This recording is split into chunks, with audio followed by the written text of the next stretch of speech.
शाम के समय जो प्रतिदिन की घटना है जिस तरह घटती थी, उसी तरह राम प्रसाद महाराज ने गिटार लेकर और भगवान का जो भजन करते थे वो भजन करना शुरू किए और मन में ठान लिए कि आज मैं भगवान का दर्शन लूँगा या मैं भक्ति करते भजन करते अपने शरीर को त्याग दूँगा।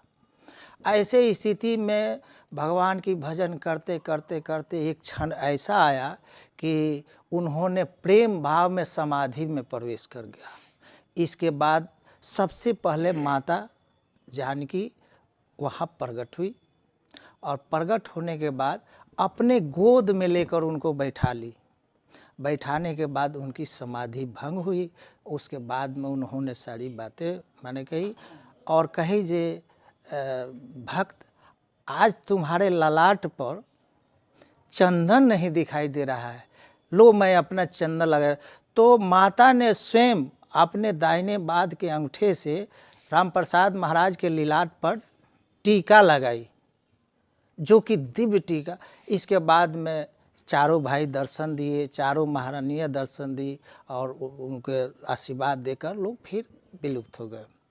सुबह अब ऐसी घटना, उसके बाद राम प्रसाद महाराज को लगा कि आज मेरा जीवन जो है सार्थक हो गया, इसलिए कि भगवान ने आज दर्शन दे दिया।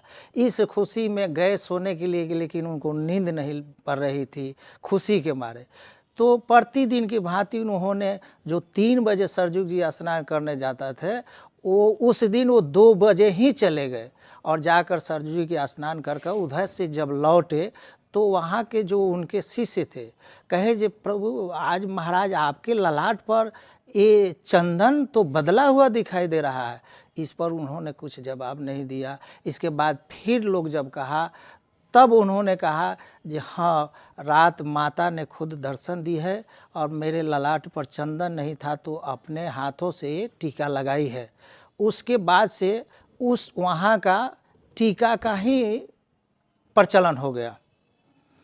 अब यहाँ से आती है पलटू साहब की। इसके बाद सारी घटना देखने के बाद पलटू साहब ने ये हुआ जो भगवान हमको दर्शन दिए। अब वही छवि प्रतिदिन पलटू साहब अपने मन में बैठाए गए और आकर दुकान जो है अपने मुनीब को सौंप कर और बैराग धारण कर लिए। इसके बाद यहाँ से घटना घटती है जो राम प्रसाद महाराज के शरण में गए। शरण में जाने के बाद उन्होंने अपने आधार पर उनको ज्ञान दिया। ज्ञान देने के बाद में भक्ति में लीन होकर साधना स्थली में आ गए और अपना ध्यान भजन करने लगे। पलटू साहब ध्यान करते करते इनकी ख्याति इतनी न बढ़ी कि यहाँ के आरज व तत्व लोग उनसे जलन करने लगे। एक दिन की बात ऐसी उठी, वह दिन होलिका दहन का दिन था। पलटू साहब अपने कुटी में ध्यान साधना में लीन थे। ऐसे स्थिति में आराज तत्व के लोगों ने पुआल लकड़ी उनके कुटी के चारों बगल लगकर और आग लगा दिया। आग लगाने के बाद प्रभु को मालूम हुआ जी अब तो हमारा भक्त एक इसका भौतिक शरीर जलकर भस्म हो जाएगा।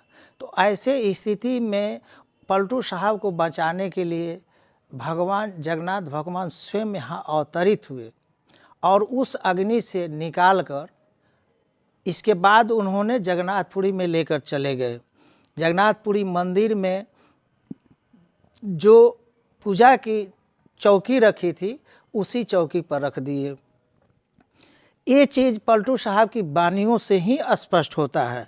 पलटू साहब अपने बानी में इस चीज़ को दर्शाते हुए कहे हैं अवधपुरी में जरमियो दुष्टन दियो जलाए, जगन्नाथ के गोद में पलटू सूते जाए। ये स्वयं पलटू साहब की बानी है। अर्थात हम और स्पष्टीकरण करें कि भगवान साक्षात जगन्नाथ भगवान प्रकट होकर के पलटूदास जी महाराज के शरीर को लेकर और वहाँ अपने मंदिर में जगन्नाथपुरी में ले गए। जी वहाँ जाने के बाद पलटू साहब पूजा की चौकी जो था उसी पर लेटे हुए थे। सुबह में जब वहाँ के पुजारी तक्षु पन्ना जब आते हैं तो देखते हैं जब मंदिर खुला हुआ है और मंदिर के पूजा की चौकी पर एक विक्षिप्त आदमी बैठा सोया हुआ है। इस स्थिति में पुजारी ने उनको वहाँ से हटाने का प्रयत्न किया, लेकिन ये ध्यान में ली। आप यह जो दृश्य देख रहे हैं, ऐसे आज भी हजारों लाचार वृद्ध अस्वस्थ हालात में पड़े हुए तड़पते ईश्वर अल्लाह से मना रहे हैं कि अब मैं जीना नहीं चाहता, सहा नहीं जाता, मुझे ले चलो। आइए, अगर आपके दिल में ऐसों के प्रति दर्द है तो ट्रस्ट के साथ मिलकर अपने अवकाश प्राप्त समय का दान देकर अपनी बौद्धिक योग्यता का, अपने धन का सच्चा सदुपयोग करके इनका दर्द मिटाएं और उस परम पिता परमेश्वर अल्लाह गॉड का प्यार प्राप्त करें। जिंदगी व संपत्ति तो एक दिन हमें छोड़ना ही है, तो क्यों ना हम अपने हाथ से ही उसका इन दुखियों की सेवा में सदुपयोग कर महान पुण्य के भागीदार बने।